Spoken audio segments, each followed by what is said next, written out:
Assalamualaikum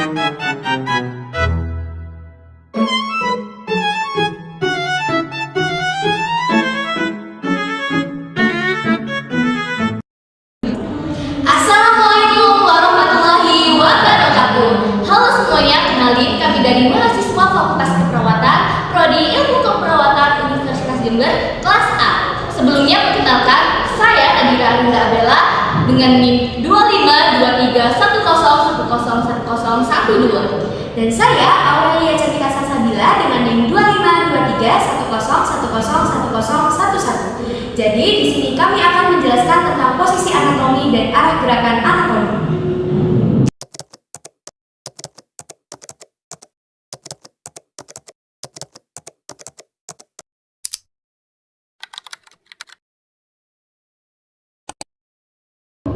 Jadi, anatomi memiliki 3 penampang utama. Yang pertama ada penampang sagital atau yang biasa disebut dengan penampang medial. Nah, penampang vertikal ini membagi bagian tubuh menjadi bagian kanan dan juga bagian kiri.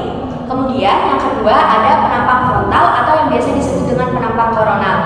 Penampang vertikal ini membagi bagian tubuh menjadi bagian depan, yaitu anterior, dan juga bagian belakang, yaitu posterior. Kemudian yang ketiga ada penampang transversal, di mana penampang ini memotong bagian tubuh secara melintang dan membagi bagian tubuh menjadi bagian atas, yaitu superior, dan bagian bawah, yaitu inferior.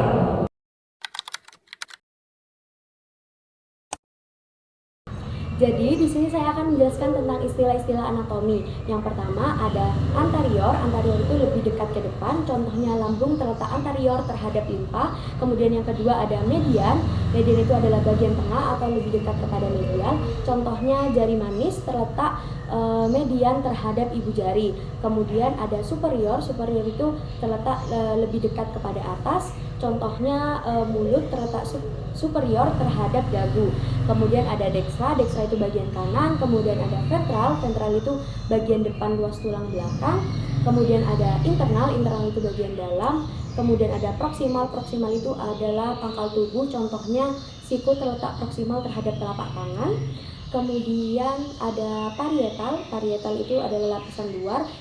Kemudian selanjutnya ada superficial. Superficial itu dangkal atau lebih dekat dengan ke permukaan. Contohnya otot kaki terletak superficial terhadap tulangnya. Kemudian ada horizontal, bidang datar. Kemudian ada transversal, memotong secara melintang. Kemudian ada posterior, lebih dekat ke belakang. Contohnya jantung terletak posterior terhadap tulang rusuk. Kemudian ada lateral. Lateral ini adalah bagian samping atau menjauhi dari median. Contohnya telinga terletak lateral terhadap mata. Kemudian ada inferior. Inferior ini lebih dekat ke bawah. Contohnya pusar terletak inferior terhadap payudara. Kemudian ada sinistra. Sinistra bagian kiri. Kemudian ada dorsal. Dorsal ini bagian belakang ruas tulang belakang. Kemudian ada eksterna, yaitu bagian luar.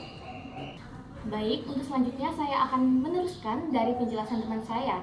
Selanjutnya yaitu distal, ujung atau menjauhi badan tubuh. Contohnya adalah pergelangan tangan terletak distal terhadap siku. Selanjutnya yaitu perifer, pinggir atau tepi. Selanjutnya adalah visceral, visceral lapisan dalam.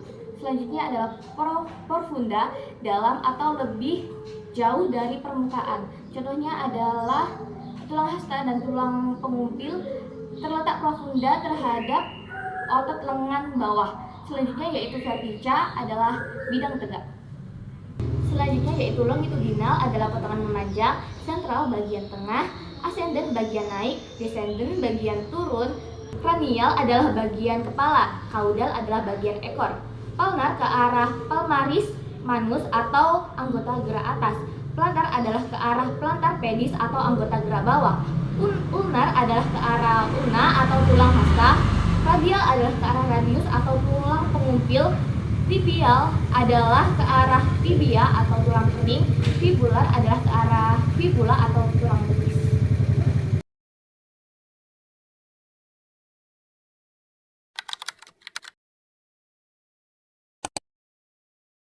Jadi di sini saya akan menjelaskan tentang posisi anatomi. Nah, pada posisi anatomi ini badan itu lurus, kemudian pandangan dan juga mata tertuju ke depan, kemudian pada kedua lengan sisi itu menjauhi dari tubuh, dan untuk telapak tangan dan juga ibu jari itu menghadap ke depan, dan untuk tungkai kaki itu harus berdiri tegak. Kemudian yang kedua kedua saya akan menjelaskan tentang sukuin atau terletak.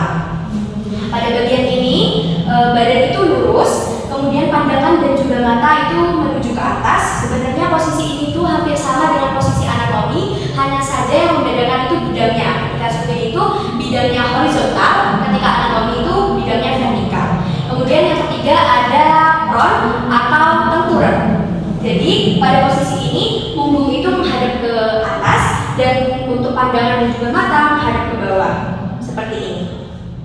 Dan juga yang terakhir ada litotomi, di mana pada posisi ini bidang badannya itu lurus, kemudian pada pahanya itu vertikal dan untuk betisnya itu horizontal. Jadi seperti ibu yang akan melahirkan seperti ini.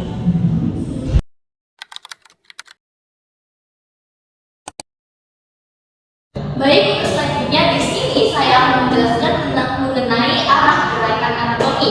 Yang pertama yaitu gerakan flexio, gerakan menekuk sendi. Yang kedua adalah gerakan extensio, gerakan meluruskan kembali sendi. Flexio, extensio. Yang ketiga yaitu gerakan abduksio, gerakan menjauhi tubuh.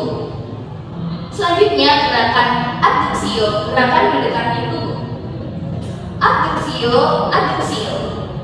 Selanjutnya yaitu gerakan rotasio, gerakan memutar sendi. Selanjutnya gerakan circumduksio, gerakan gabungan dari flexio, extensio, abduksio, dan adduksio.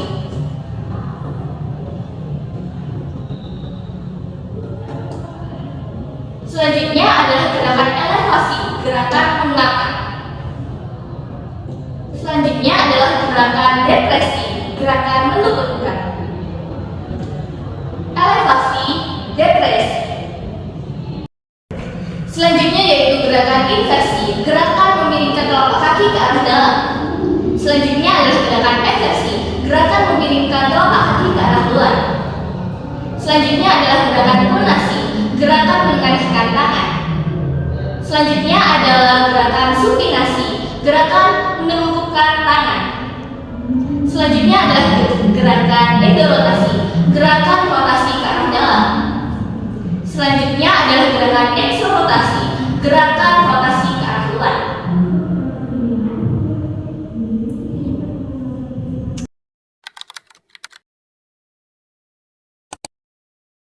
Berikut adalah sumbu dan aksis gerakan. Yang pertama adalah aksis sagittal, yaitu garis yang memotong bidang gerak sagittal dengan bidang gerak transversal. Yang kedua yaitu ada aksis transversal, yaitu garis yang memotong frontal, bidang gerak frontal dengan bidang gerak transversal. Yang selanjutnya yaitu adalah aksis longitudinal, yaitu garis yang memotong bidang gerak median dengan frontal lalu berjalan dari atas ke bawah.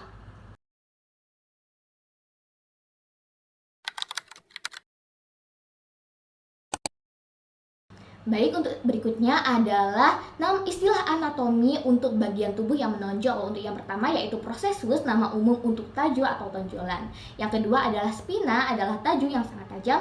Yang ketiga adalah tuber, adalah benjolan bulat.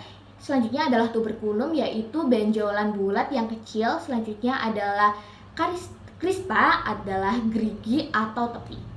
Kemudian selanjutnya ada pecten, yaitu bagian pinggir yang menonjol. Kemudian ada condylus, yaitu tonjolan bulat di ujung tulang. Kemudian epicondylus, benjolan pada condylus. Kemudian ada cornu, yaitu tanduk, dan linea adalah garis.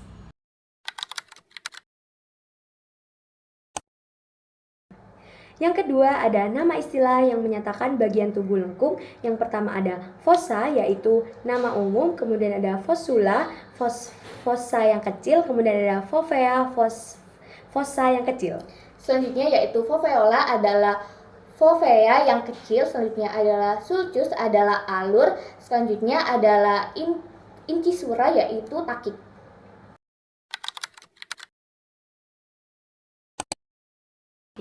Baik, untuk selanjutnya yaitu istilah anatomi yang menyatakan lubang. Untuk yang pertama adalah foramen, adalah lubang. Fissura adalah celah. Apertura adalah pintu. Dan kanalis adalah saluran.